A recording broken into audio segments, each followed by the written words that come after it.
Assalamualaikum warahmatullahi wabarakatuh. Salam guru penggerak. Pada kesempatan kali ini, saya Muhammad Yusran Hadi, calon guru penggerak angkatan 8 dari Kabupaten Lombok Utara, Unit Kerja SMA Negeri 1 Pemenang, akan memaparkan kesimpulan dan refleksi pemikiran Ki Hajar Dewantara pada tugas koneksi antar materi modul 1.1. Saya akan merefleksikan pemahaman saya melalui 3 pertanyaan berikut. Yang pertama, apa yang saya percaya tentang murid dan pembelajaran di kelas sebelum saya mempelajari modul 1.1? Yang kedua, apa yang berubah dari pemikiran atau perilaku saya setelah mempelajari modul ini? Yang ketiga, apa yang dapat segera saya terapkan lebih baik agar kelas saya mencerminkan pemikiran Ki Hajar Dewantara? Sebelum mempelajari modul 1.1 ini, ada beberapa hal yang saya percayai tentang murid dan pembelajaran di dalam kelas. Yang pertama adalah, saya sebagai guru terlalu mendominasi pembelajaran atau teacher center, yakni saya lebih sering berceramah di depan kelas dan anak-anak harus mendengarkan dengan baik. Yang kedua, saya sebagai guru kurang memahami perbedaan karakter tiap anak, sehingga tidak bisa memberikan pelayanan sesuai dengan karakter anak itu sendiri.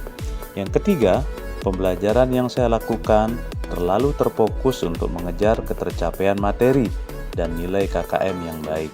Berikutnya, saya menemukan kenyataan bahwa motivasi belajar siswa sangat rendah dan sangat pasif.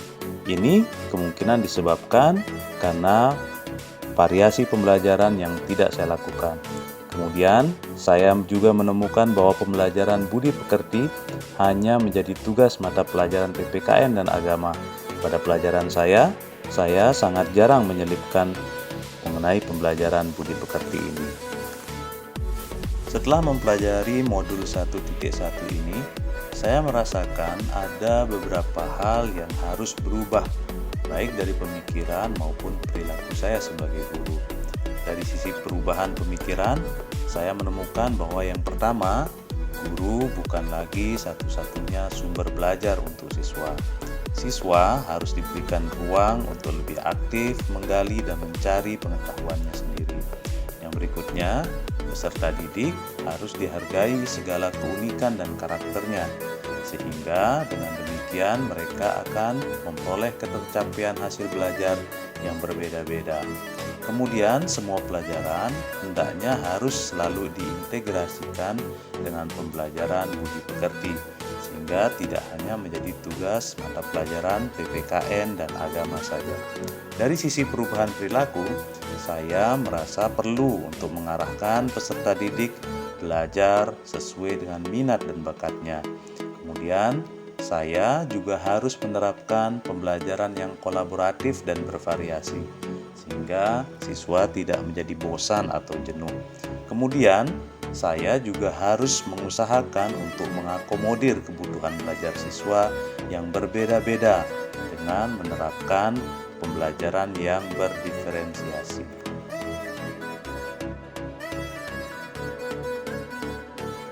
Kemudian hal yang dapat segera saya terapkan lebih baik agar kelas saya mencerminkan pemikiran Ki Hajar Dewantara adalah melalui yang pertama, merancang dan menerapkan pembelajaran yang aktif atau student center. Kemudian merancang juga pembelajaran yang kreatif yang melibatkan siswa, kemudian variatif, merangsang kolaboratif, dan berdiferensiasi sesuai dengan bakat dan minat setiap anak.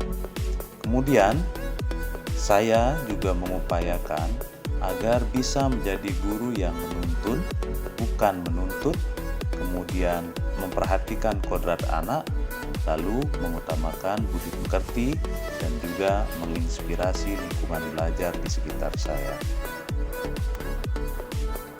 Nah, berdasarkan 3 jawaban tersebut, saya menyimpulkan bahwa dasar-dasar pemikiran Ki Hajar Dewantara adalah sebagai berikut.